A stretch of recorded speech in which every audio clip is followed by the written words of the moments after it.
Les amis, on va retourner justement en Israël, retrouver l'un de nos reporters, Igor Saïri. Vous êtes à Jérusalem. L'armée israélienne qui reprend progressivement le contrôle du territoire avec ses découvertes terribles dans plusieurs kibboutz. Ce sont ces villages collectivistes. Les terroristes du Hamas ont tué des centaines de personnes, des hommes, des femmes, des bébés. Vous êtes rendu aujourd'hui au kibboutz de Be'eri où 100 corps ont été découverts dans un seul kibboutz. Autour de ces kibboutz, on découvre aussi qu'il y aurait encore des infiltrés, des terroristes du Hamas qui seraient donc encore présents sur le territoire israélien.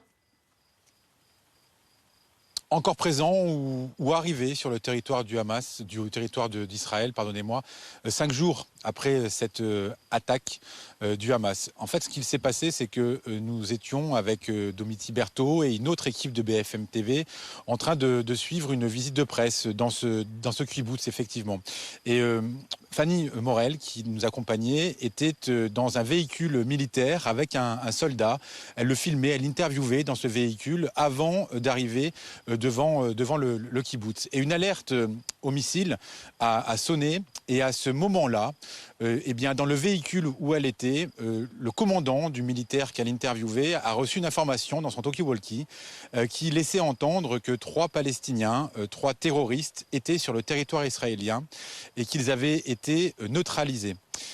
Ça signifie plusieurs choses. Ça veut dire qu'il y a effectivement des terroristes du Hamas qui sont toujours sur les territoires. Alors comment ils sont arrivés là 5 jours après?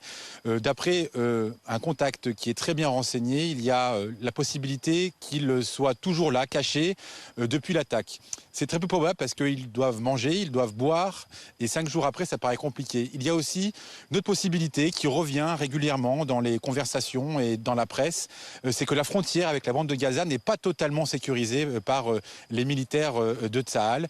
Et puis l'autre possibilité, c'est une rumeur cette fois, donc à prendre avec beaucoup de pincettes, c'est qu'il pourrait y avoir un tunnel entre la bande de Gaza et le territoire israélien, et c'est pourquoi il y a encore des infiltrés, il y aurait encore des terroristes à neutraliser depuis maintenant quelques jours, encore à la frontière avec la bande de Gaza sur le territoire israélien.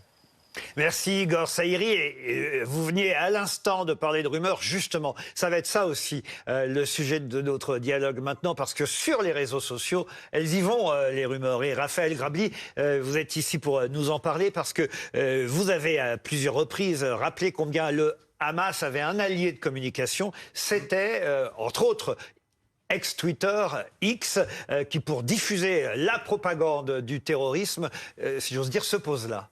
Oui, ils ont mis en fait tout un système en place qui est malheureusement propice à la désinformation. Déjà, il y a ce qu'on appelle la fameuse pastille bleue, la certification. Il suffit aujourd'hui d'acheter cette certification pour avoir un avantage algorithmique. Et c'est vrai qu'on a vu la propagation, mais absolument massive, de fausses informations. Et d'ailleurs, on a vu que les principales fausses informations qui sont remontées ont en fait été justement diffusées par ces fameux comptes à la pastille bleue, où quand on est sur Twitter, qu'on ne connaît pas forcément très bien, on se dit il y a une pastille bleue, c'est de quelqu'un entre guillemets officiel. On a vérifié l'identité, sauf que ce n'est plus le cas depuis quelques mois. C'était une décision d'Elon Musk.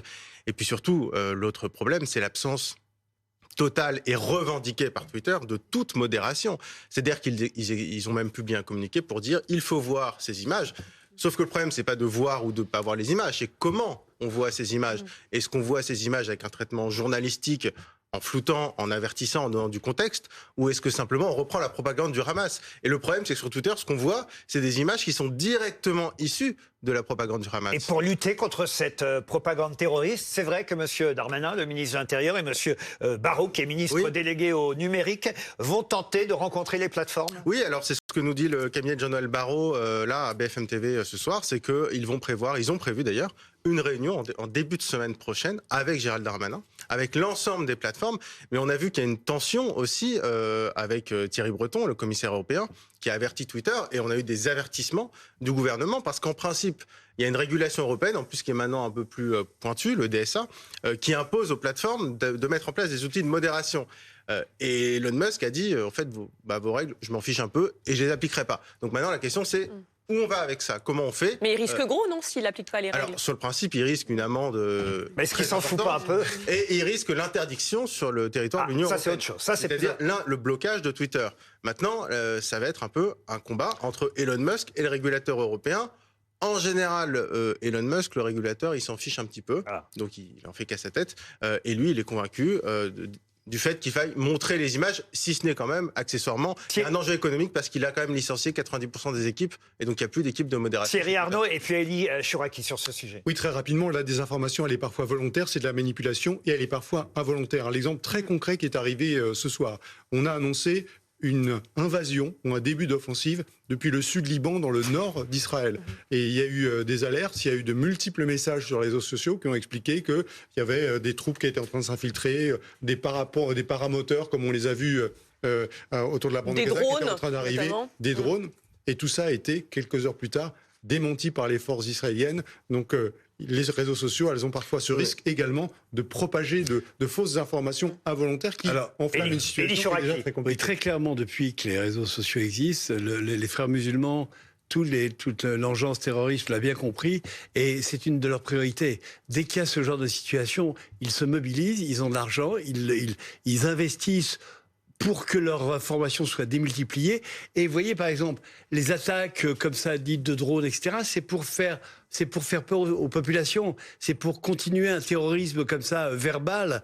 Et je pense que c'est une tactique à laquelle il faut faire très attention. Et je pense que X, je ne sais pas s'il faut l'interdire, mais en tout cas, il faudrait peut-être l'interdire en période de conflit, dans des moments extrêmement chauds qui se passent sur les planètes. Ça paraît difficile. C'est impossible à faire, mais je pense que c'est une réflexion à avoir.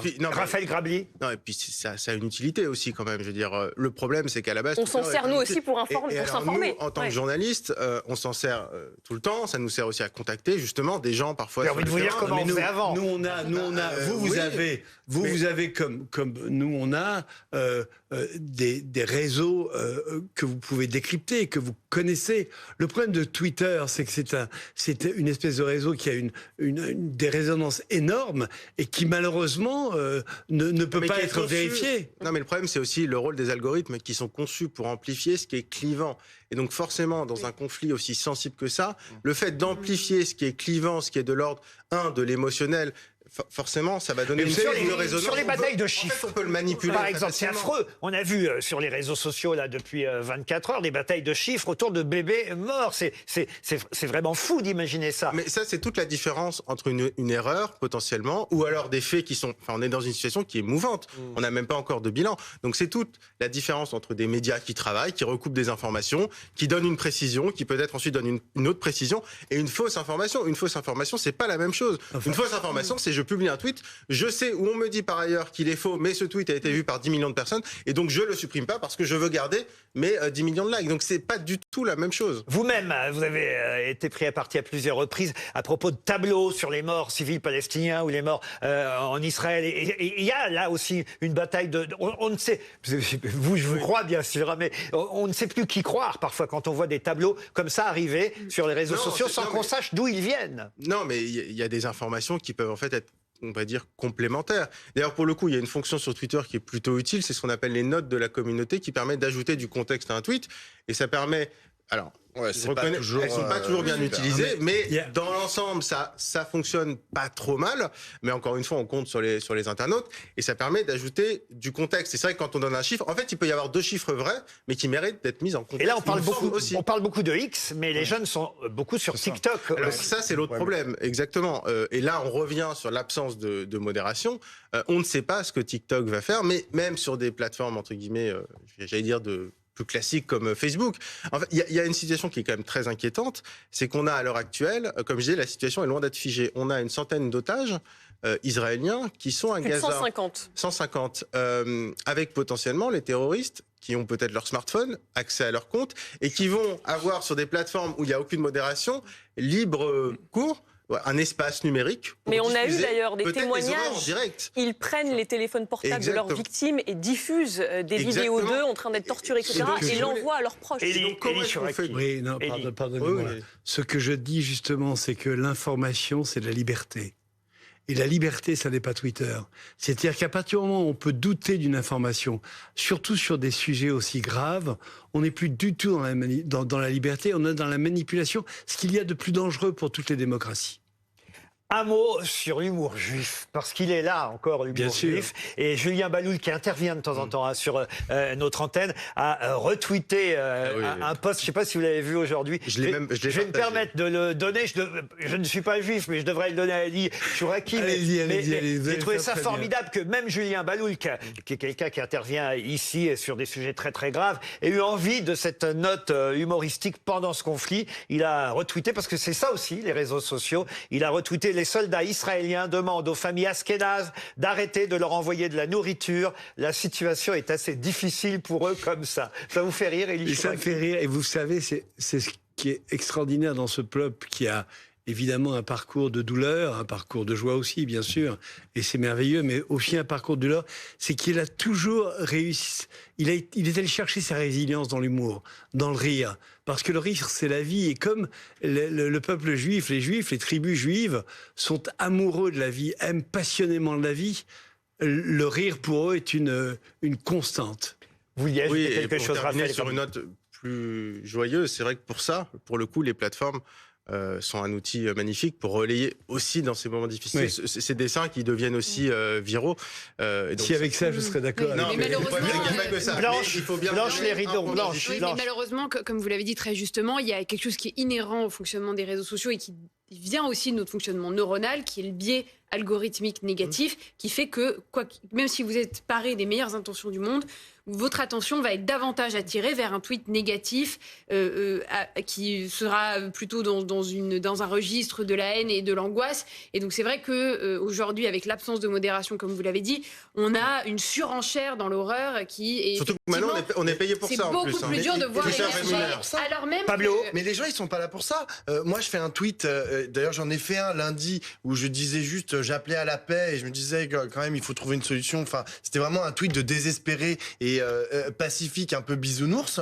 Et je me suis pris. Mais les gens, en fait, ils arrivent sur le réseau, mais juste pour me détruire et pour détruire ce que j'ai dit et Alors, parfois de façon ultra violente et pour le coup sans modération. Alors, Moi, ça- en permanence, on veut me couper la tête quand même sur Twitter. hein. Alors ça tombe bien parce qu'on va avoir quelqu'un alors en ligne qui s'appelle Ramous, qui est à Marseille, qui est un YouTuber. Alors lui, il a 1,7 million, je sais pas si c'est beaucoup, Raphaël Grabli, 1,7 million de followers C'est pas mal. sur TikTok. Vous en avez combien, vous, Laurent? Je suis pas sur TikTok. Et 509 000 followers sur Instagram, 189 000 abonnés sur YouTube. Auteur, compositeur, interprète, rappeur. Vous nous entendez, Ramous?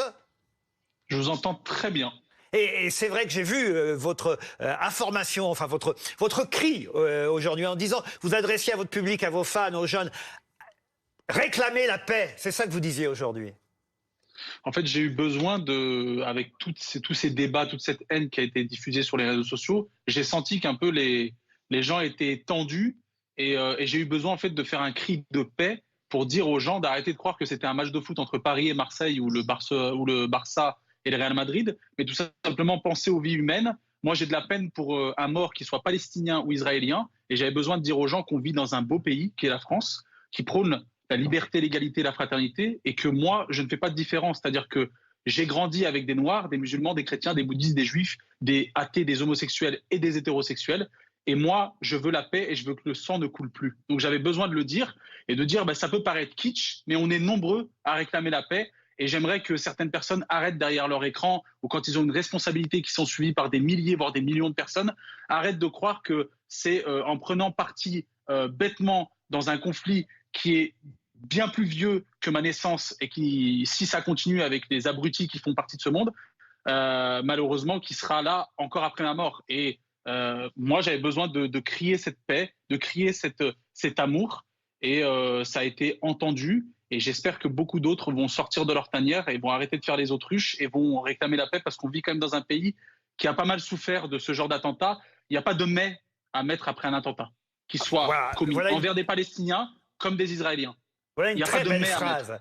Il n'y a pas de mais. D'ailleurs, Alexandre Arcadi, qu'on avait aussi invité sur ce plateau, a dit non, moi, j'aurais du mal à venir sur le plateau parce que ce n'est pas moi qu'il faut faire venir sur le plateau. Il faut faire venir il faut leur donner la parole, ceux qui se taisent, ceux qui regardent ailleurs, ceux qui ont peur de s'impliquer, ceux qui ne veulent pas se mouiller, ceux qui disent oui, mais. Justement, voilà, je reprends la fin de votre intervention. Oui, mais c'est cela qu'on devrait entendre sur le plateau. Vous êtes d'accord avec ce jeune homme qu'on vient d'entendre, et Non, aussi mais, avec Alexandre Arcadi. Vraiment, tout ce qui peut aller vers la paix, je suis d'accord. Simplement, il faut quand même être cohérent. Aujourd'hui, moi, je ne pousse pas à la guerre ni à la haine, mais aujourd'hui, on est en face d'un monstre, et c'est pas en disant en le caressant, en disant calme-toi, calme-toi, qu'on va arriver à quelque chose. Il va nous dévorer avant qu'on ait pu s'approcher de lui. Donc, c'est bien parce que Non, mais là, lui, il s'adressait aux jeunes qui se mêlent d'un conflit. Il a tout à fait raison. C'est ce que j'aurais aimé. Parfois, il ne maîtrise pas du tout. J'aurais aimé ça d'Mbappé, j'aurais aimé ça de Marcy, de Cad, d'El Maleh, j'aurais aimé ça de tous ces garçons qui parlent tellement souvent. C'est très bien, mais c'est vraiment pas suffisant. Ramos, vous voulez répondre à Elie Chouraki? Ramos est à Marseille. Pardon, reprenez, on ne vous a pas entendu. Il y a une très grande nuance dans ce que vous venez de dire. C'est-à-dire que moi, je ne m'adresse pas aux terroristes. Je ne parle pas avec eux. Pour moi, ils me débectent et je ne discute même pas avec ce genre de personnes. Moi, je parlais aux jeunes qui sont manipulables sur les réseaux sociaux, aux gens qui pensent que ce conflit, ils doivent prendre parti avec haine. Non, on doit tous être dans la paix. Parler aux plus jeunes qui se laissent manipuler sur les réseaux sociaux et qui pensent qu'ils doivent prendre les armes. Non, non. Nous, on vit dans un pays ici qui a vécu beaucoup d'attentats. Il y a eu un attentat. Il y en aura certainement, malheureusement. Et mon rôle à moi, en tant que créateur de contenu sur les réseaux sociaux, c'est non pas de discuter avec l'ennemi et ce genre d'énergumène. Moi, je vais pas dire de gros mots, mais je les déteste autant que vous, si ce n'est plus. Et moi, mon but, c'est de parler aux plus jeunes et d'essayer de leur faire comprendre qu'il faut qu'ils prônent la paix et non pas la haine. Bravo pour votre message, on l'a bien entendu. Là, Elie sera je suis d'accord. Louis Morin. Oui, c'est un très beau message, évidemment, Ramos, que vous portez aujourd'hui et qui me fait penser finalement au message que portait à l'époque Shimon Peres, que j'avais eu l'occasion de rencontrer au cours d'un voyage parlementaire en Israël. Shimon Peres qui disait, voilà, pour réussir à résoudre ce conflit israélo-palestinien, il va falloir réussir à faire table rase du passé, qu'on arrête peut-être même d'enseigner le passé, d'enseigner ce qui a été fait, et qu'un jour, on passe enfin à autre chose. Alors, évidemment, on n'y est pas, et comme vous l'avez si bien dit, Elie Chouraki, aujourd'hui, en période de conflit, on n'a évidemment pas d'autre possibilité que de voir, évidemment, la situation présente telle qu'elle est, mais à long terme, il faut revenir quand même sur ces paroles. Vous savez, vous savez quand... Enseigner le passé, c'est quand même très important c'est quand d'enseigner même le passé, très important dans la période qu'on traverse. Je crois qu'on n'en est pas encore là et je doute qu'on arrive à ce stade de... Et c'est sûr que Shimon Peres a dit ça. Je vous le promets, il a dit ça d'ailleurs. Oui, je suis d'accord avec vous, mais bon, il a dit des choses très belles et des choses particulières. Ce que je veux dire, c'est que on est dans une situation qui n'autorise pas, pardon Ramos, hein, mais c'est pas du tout à son égard que je dis ça, qui n'autorise pas l'enfantillage. Nous sommes dans une situation qui est grave. Pas seulement pour Israël, il faut le comprendre, qui est grave pour nous tous, qui est grave pour l'Occident. Israël n'est que le fer de lance de ce combat. C'est vrai qu'on va se retrouver tous en face de... Le mot civilisation est peut-être trop important, mais d'une masse qui a été manipulée depuis des décennies et qui aujourd'hui est prête à fondre sur nous. Je le crois profondément. Si on ne réagit pas avec fermeté, avec force, même si ça nous entraîne dans des tragédies, et Dieu sait si je suis bien placé malheureusement pour savoir que ça risque de nous entraîner vers des tragédies qui peuvent nous toucher tous et me toucher personnellement, même là il faut être fort. Vous savez, quand les SS arrivent, quand les nazis veulent vous enfermer dans les camps de concentration et vous faire brûler, quand ils veulent faire ça non plus maintenant seulement avec les juifs, mais avec une partie de l'humanité parce qu'elle ne respecte pas les règles qu'ils ont envie d'imposer, il faut pas prendre un chiffon, il faut prendre une masse et se battre parce que sinon vous êtes mort. Mais pour ça, on a besoin d'une solution à deux États. Moi, je reviens à ce que disait Daniel Simonet. C'est quand même. Non, mais on a besoin, en fait, il y a besoin d'un État palestinien digne de ce nom. Tous les gens qui se mettent en rempart et qui ne veulent pas de cet État palestinien, je suis désolé, mais sont responsables en partie de la situation actuelle. Il faut que tout le monde se mette autour de la table. Je suis d'accord, mais cette guerre a été déclenchée au moment où les Israéliens renforçaient les accords d'Abraham, au moment où il recherchait... Mais ça, c'est des accords étatiques. Mais non. Là, je vous parle. Les sociétés, en fait, elles bougent pas exactement au diapason en fait, des Et États. vous pensez bien que quand les Américains, Pablo, faut pas être angélique non plus, quand les Américains et les Saoudiens discutent pour que la situation se stabilise entre les pays arabes et Israël, le problème palestinien est soulevé. Et que ce problème palestinien, on demande beaucoup à Israël, on leur demande sans doute de quitter des territoires, de reconsidérer leurs frontières. On leur demande des choses. On demande juste de respecter les frontières de 67. Non, qui sont les depuis des frontières qui sont années reconnues par l'ONU et la communauté acceptées. internationale. Tous les accords, non mais c'est toujours de l'angélisme. Mais c'est pas Tous de les l'angélisme, accords ça. que les Israéliens, je défends pas les Israéliens, hein, tous les accords que les Israéliens ont voulu signer ont été bafoués par les différentes l'occurrence, autorités. Les frontières de 67, qui sont celles reconnues par l'ONU, elles ne sont pas respectées aujourd'hui par Israël. Et ça, par exemple, je pense que c'est un prolégomène, c'est le début, Vous c'est connaissez Israël? l'introduction. Vous êtes allé en Israël? Non, Pablo je ne suis là jamais. Alors allez en Israël, allez en Israël, Oui. voyez le terrain, voyez les gens qui sont en face d'Israël en ce moment, et vous verrez si les frontières de 67 sont applicables pour un État. Juste les amis, une toute dernière information qui vient de nous parvenir. Le président Erdogan qui négocie avec le Hamas pour obtenir la libération des otages israéliens.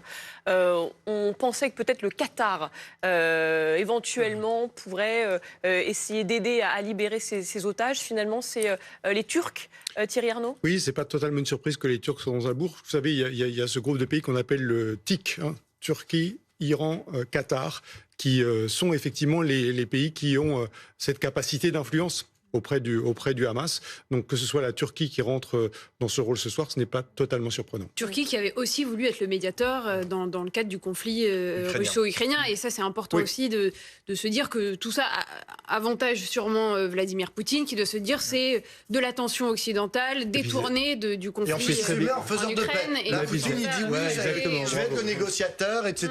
Vous allez voir, je vais réconcilier les Israéliens et les Palestiniens. Non, mais franchement, si on laisse ce rôle-là à Vladimir Poutine, franchement, c'est la honte pour les Occidentaux. Mais en l'occurrence, il peut y arriver. Il y a 150 vies qui sont quand même en jeu.